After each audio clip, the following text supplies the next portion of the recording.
See, I told you you were focusing on the wrong person on the no-collar tribe. I told you that Jen was the person to watch out for and that she had potential to do something big, and she did. Joe Schma. Huh? Come on, people. Sheesh. Okay, rewinding the tape back to the beginning of this episode. First of all, there's the Mike and Rodney debate, and then Rodney throws out the idea that he was actually trying to get Joaquin as a play action, so that way Joaquin would be tied with the blue collar, so that they'd have a 6-person group in an eventual merge setting, because they knew it was going to happen in the 12, 11, 10 basis, although why they merge at 11, I honestly have no idea why they do that, it makes no sense, but... Yeah, but the problem is, if he all along was doing it as just a way to increase the blue collar majority, why would you not tell somebody in the alliance? Now, that does mean that it's possible to have a bit of a fracture, and of course it could lead to even more reason for the other people in the alliance to distrust him, but he still should have told at least somebody, and this isn't even like the Matt situation in Redemption Island, where he only tells the leader of the Alliance about his situation, but he does a piss poor job of telling it. Rodney here didn't say a thing, and then he isn't even telling the entire Alliance this, and the one person that he's talking to, he's doing a piss poor job. Just, come on, Rodney, sheesh. Now, as it turned out, it actually would have been right for you to have done that, but of course, you can't really predict this kind of thing. And his comment about how the blue-collar people are dead to him, well, everybody keeps saying that this season on that blue-collar tribe, and yet they keep sticking together. But it goes to show I still can't totally get the best read on these blue collar people, although I'm actually think I'm getting a little closer. Not too sure why on them, to be honest, yeah. So then the tribes merge at 12, kind of like everyone expected would happen. And then the producers take away their shelter. Well, I honestly think it was kind of stupid because, yes, even though they did have 2 tribes worth of luxuries, it just didn't feel like there was so much to get rid of, you know. It ultimately just seemed pretty unnecessary, although I'll admit Jeff's motivation for it, forcing them to interact, it makes sense, but still just totally unnecessary, you know. And then coming up with that tribe name of Murica, or however you pronounce it, no comment, it's a tribe name, okay? Just move on. It's a name. It's just like those people who keep saying that, like, the flag of a country is like a holy symbol. It's a flag on a pole, people. And the flag is not the symbol of your nation, okay? It's just a design for a flag that the country chose to do. Your people are the symbol of the nation, okay? One of the few bits of politics you're gonna get from me. Minus gay rights, yeah. Okay, so, that aside, it becomes obvious, like I mentioned last episode, that Kellan goes back to Tyler, Joe goes back with the no collars, Kelly goes back with the blue collars, and then it turns into the epic war of blue versus no collar, like everyone was predicting, and that the white collar people are the swing votes, although pretty much everybody knew that Shirin was going to stick with the no collars even before Tribal Council started.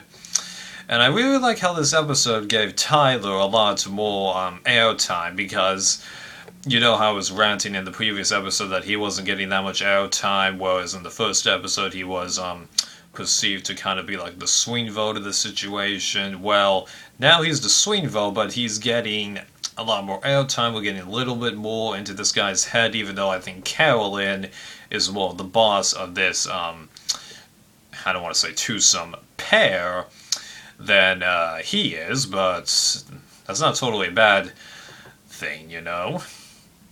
Okay. And it is pretty interesting that these two end up in the middle because even though Tyler, ended up kind of being on the bottom of the blue collar bit after the end of the last tribal, he hasn't ruffled anyone's feathers. And then Catelyn, after that first tribal, her tribe got on such a nice immunity run that, yeah, everybody was thinking about her, trying to see what was going to happen, yeah. And it was interesting to see these other weird subdivisions that were going on because Rodney trying to think of that foursome of him, Will, Kelly, and who's the fourth? Carolyn? Just, yeah, I don't totally get the logic, man. I mean, like, in the end, it did seem like it worked on you swaying Will because you got into jump ship and vote for Hallie for whatever, or Haley for whatever reason, but yeah, just I'm not really following the logic, man. It just didn't make any sense, and yeah. And I think Rob Sesternino or Steven brought something up in the recaps for the previous couple of episodes, illustrating that why is it that the alliances are kind of bossing the swing vote as to what they should do. Shouldn't it be the swing votes asking the alliances what to do? Because as the episode went on, I began to wonder why, like with in episode 5, why Catelyn wasn't trying to get the no-collars to blindside Kelly, whereas in this episode I was wondering why she and Tyler weren't pressuring Blue Collar to blindside Shirin.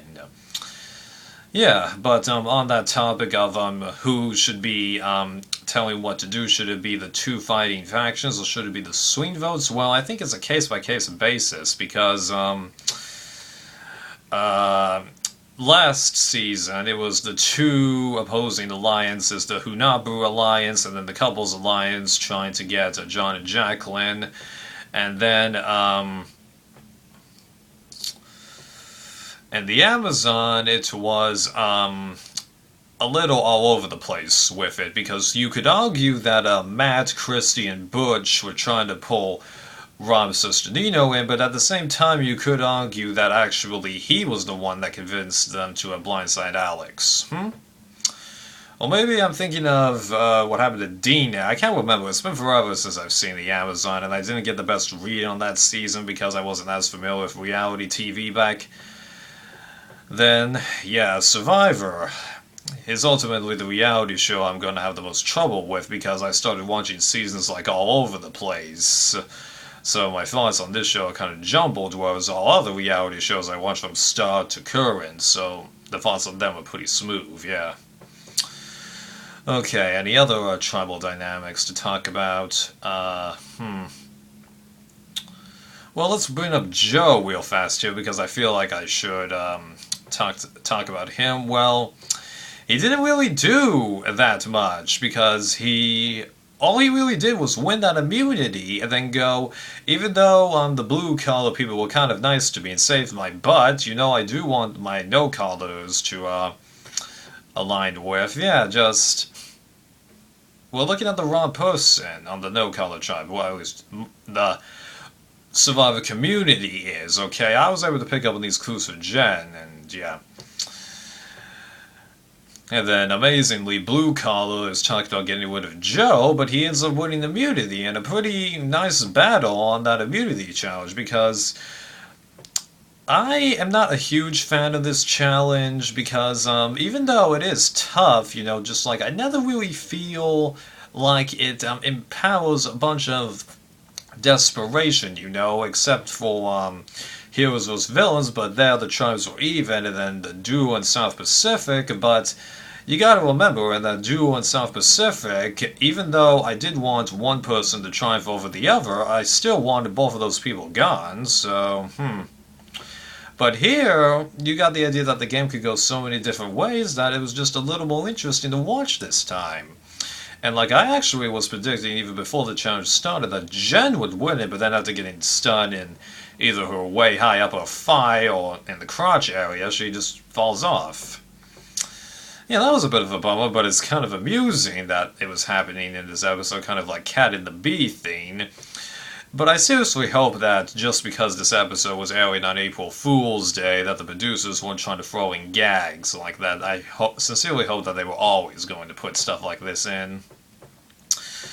But yeah, Joe winning it, you could definitely argue in this situation with justification, I might add, that this truly was, oh yeah, we're going to get rid of this person. Yeah, he's gone if he doesn't win immunity, and it just so happens that person wins. But even though it was definitely perceived that he could have won, that it's still not as bad as Penner, Troyzan, and there was one other one I was thinking of just a little earlier today. Well, I'm sure you guys can think of that, okay?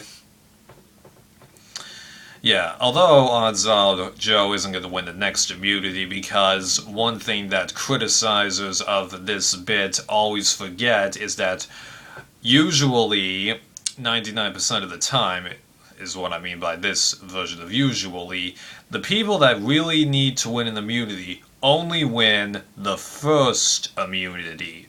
Almost always, which in this situation is 90% of the time, the person that really needed to win that immunity goes either the round after or the next one. I think that there's only been a few cases where people have been in this situation and either haven't been picked off or managed to get to the end because Kim from Africa managed to win those last two immunities and get to the end. Fabio won the last 3 immunities to get to the end. Brett won a few immunities but was voted out. Terry won several immunities but then was voted out, It's just, you can't hold that thing true. You have to look at the after effects of that, okay? Alright. So it ends up being a big question of does Jen play the idol, and does Tyler and Kellyanne stick with blue collar or go to a no collar? Because it seemed that Tyler was stating that I feel like I have blue collar figured out here. I think we can integrate ourselves. But although I don't entirely know why I'm saying that, because the comparison, I think, of these groups is kind of like the same comparison that I did for Big Brother 6, whereas one group was a bunch of power players who all ended up working together, whereas the other group was, for the most part, just one big group of people with one leader. If you've seen that season of Big Brother, you know what I'm talking about, okay? I'm not going to say anything more than that for those of you who haven't seen that season, although I think you'll pick it up if you talk to a bunch of typical Big Brother people out there, yeah.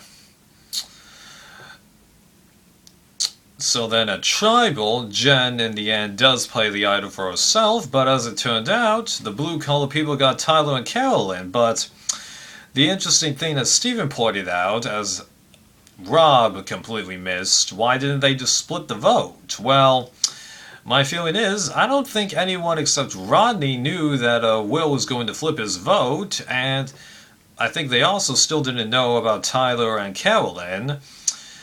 So, yeah, it's just what Jen decided to do, and here's the thing, okay?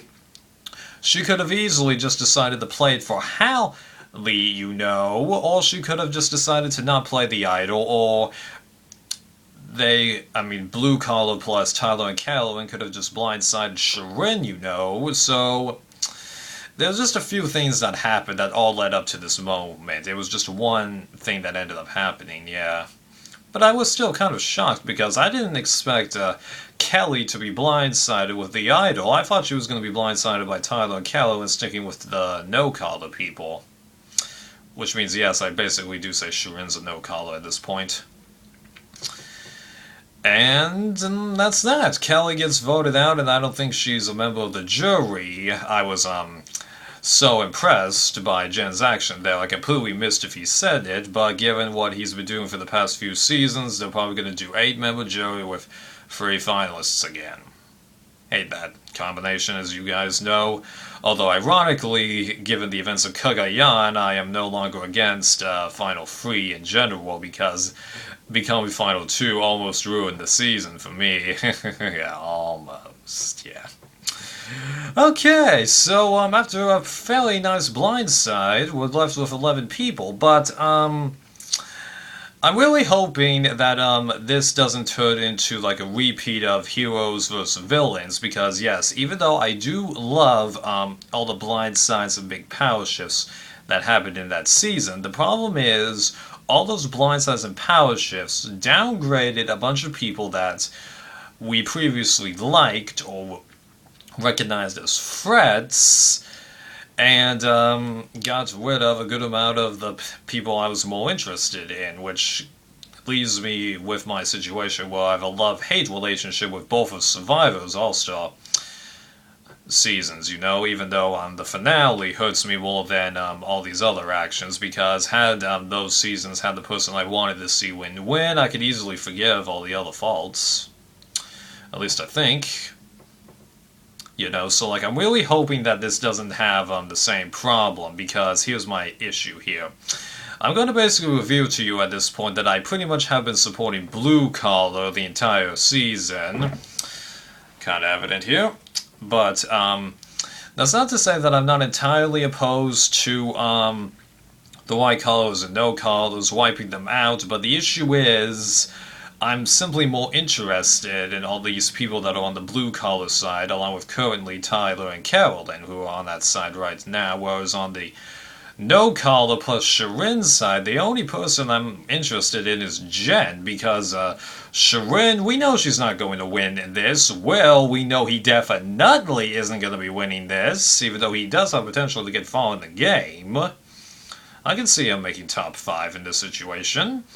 And then, like, Hallie, even though we are getting a fairly nice amount of confessionals from her, I'm not seeing her doing anything, to be honest. And then, I know Joe got that early story arc with Vince, and that a lot of people are hyping him, but I still have yet to really see him be a major character in here. Now, as I mentioned last week, he could turn into to be a late bloomer, kind of like Natalie from last season. Okay, absolutely, but I feel like I've given him just about enough chances by now. Okay, so yeah.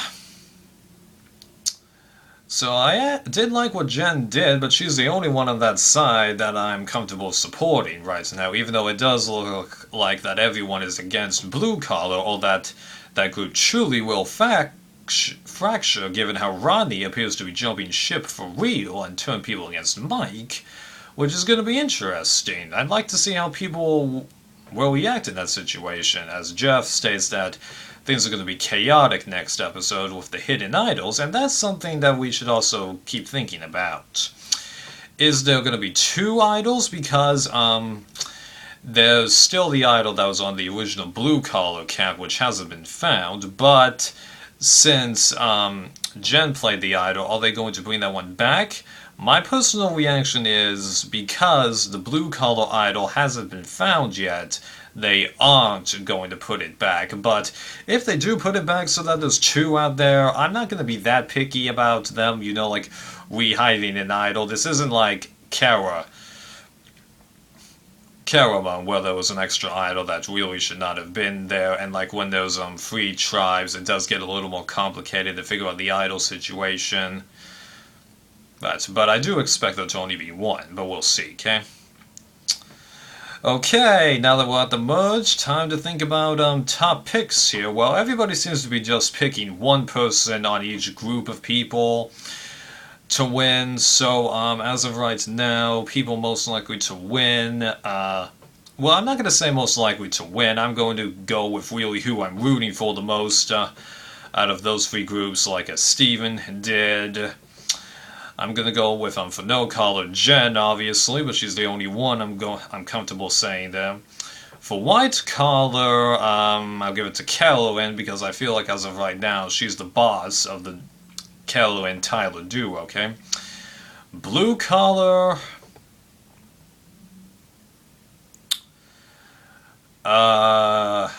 Okay, I'm gonna go out on a limb here and really trust a comment made by Jeff, who, as you know, I've kind of really started to side against, and I bet a lot of you are going to be shocked by this.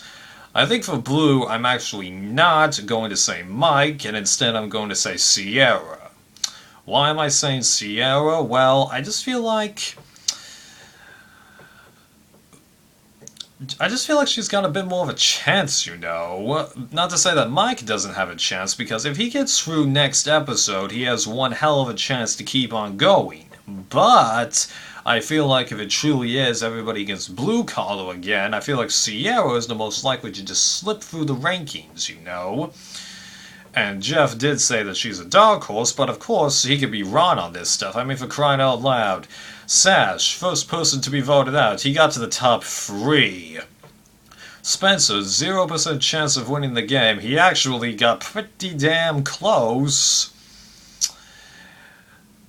And I thought there was one other big one.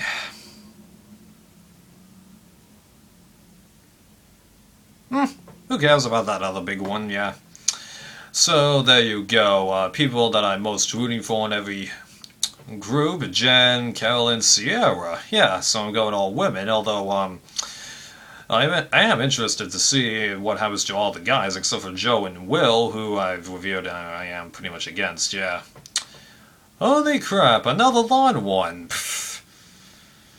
Man, I'm really wrecking this bit to shreds, aren't I? But hey, I'm not as bad as Rob Sesternino. Whoo!